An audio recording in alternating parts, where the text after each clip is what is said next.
No, I think that, yeah.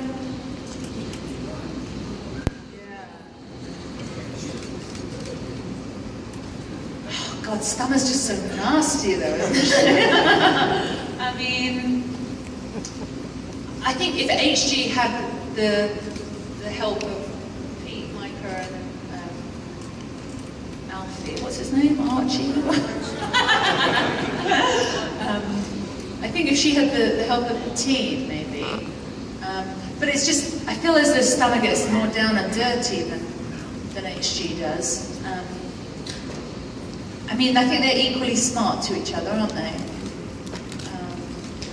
Maybe HG, if she had the team behind her. Also, she knows science and shit, doesn't she? So, yeah. HG, good question.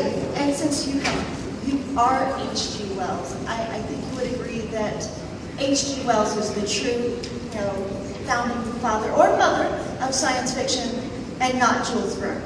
Oh, yeah. Yes. I didn't even know there was any debate about that. Apparently there is, but all of those people are wrong. Exactly. Thank you for them. For them. Exactly. Thank you. Hello. I guess this side is very popular. Oh, I know. I feel bad for the other side. So my name's Laura Rose, and I think one of the things I love the most about the characters you play are not only are they really memorable characters, but they have amazing outfits. So I'd love to hear if you have any favorite outfits, or if there are any things that you've been able to do with the outfits. I mean, that must be really fun to be able to like show up to work and wear things like that. Oh yeah, it's amazing. There's some actors, they bitch about costume fittings. They're like, ugh, a costume fitting. I guess they feel as though like, being on set is really what acting is about. But for me, the costume part of it is such a huge part of my character.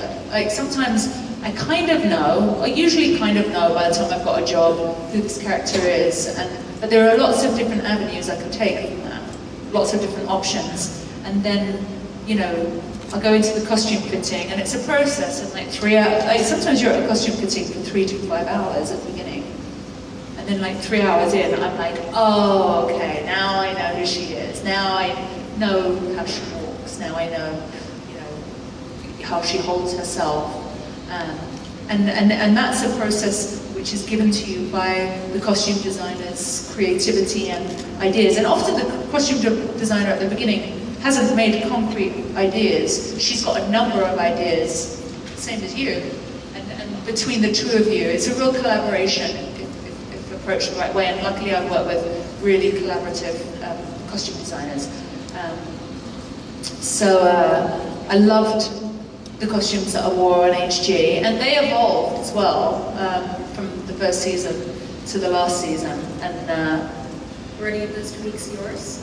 oh, of course, they were both of us. But like you're really when you're acting and it's good, you're really playing.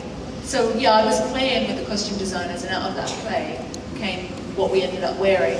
And I often take pictures, and I have a Pinterest board, and especially on Defiance, I don't think I had Pinterest when I did H.G. Wells, but I was forwarding the director and the costume designer Pinterest boards. I've got an alien Pinterest board, and I was just sending them reels and reels of ideas. And, also, you have to be creative because you're working within a budget as well. You're playing an alien on a budget. And you can't go to Walmart for that kind of stuff. So yeah, it was really creative, really fun, really a very valued part of my process, and I've got a lot to thank those costume designers for. I mean, Simonetta, who makes my costumes on Defiance, she's just a genius, and I would actually, by the third season, I'd just kind of go and hang out with her in her office, and I take her ideas about other characters. Don't tell them that. Probably won't like that if they're in a really uncomfortable costume, which is my fault. Or I would take them pictures of stuff that I'd seen, and she's like, oh, we can't do that because I actually did something really similar for the Arathians. Or I'd be in a vintage market and I'd buy something for Stama and then bring it in, and you know. So it was really, really fun. Yeah, she's wonderful. Sounds tremendously fun. Thank you very much. So much. Oh, hello. Besides representing now. Yes. I had a question about whether or not you have any interesting stories, such as the one Tony Curran told us about going to the pub to watch a game dressed as Day-Tactar because they wouldn't let him get out of costume. I would sometimes walk the dog dressed as Stama, and I'd be completely dressed as Stama, and it would be snowing, and so I'd be wearing like big Ugg boots, and then like my Stama dress so that it didn't get muddy, like kind of like all bunched up like this, and like a big overcoat, and my dog is a small white dog.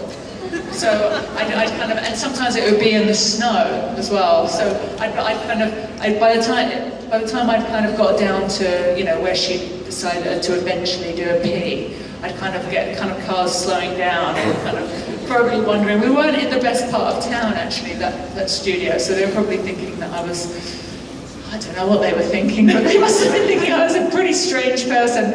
Oh, there was one time in the beginning of the third scene, I didn't really go anywhere. The thing is about Tony is he's a Scots and he likes football and beer. So the fact was when he had some time off, he was probably enraged that he wasn't allowed to leave, you know, get out of hair and makeup. So he was just like, I can't do his accent.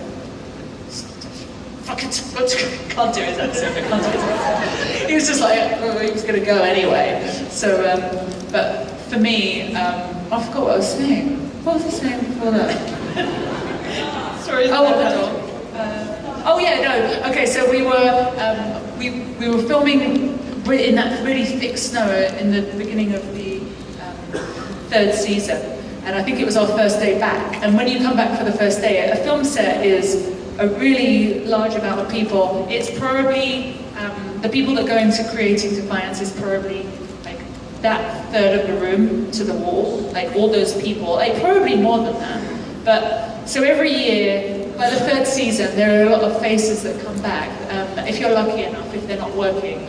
And you like always hoping that Tom's going to come back, or Danielle, and all your like favorite people. And usually they do, but sometimes they get another job, and sometimes there are new faces. So we asked where the loo was, and we were walking up to the loo in the snow, and we were filming out in the woods, and this guy came walking towards us, and we thought he was just like part of our crew, so we were just like beaming at him, like smiling, like completely made up in that like massive coat and everything. And the guy was just like getting closer and closer, and I said, I don't know if he's one of ours, and he was just a guy on a hike. And I don't know if he even knew that there was filming happening, but like he's out in this thick snow, and suddenly these two white people just, I mean, like at some point I wonder if there was a moment where he was like, oh, aliens!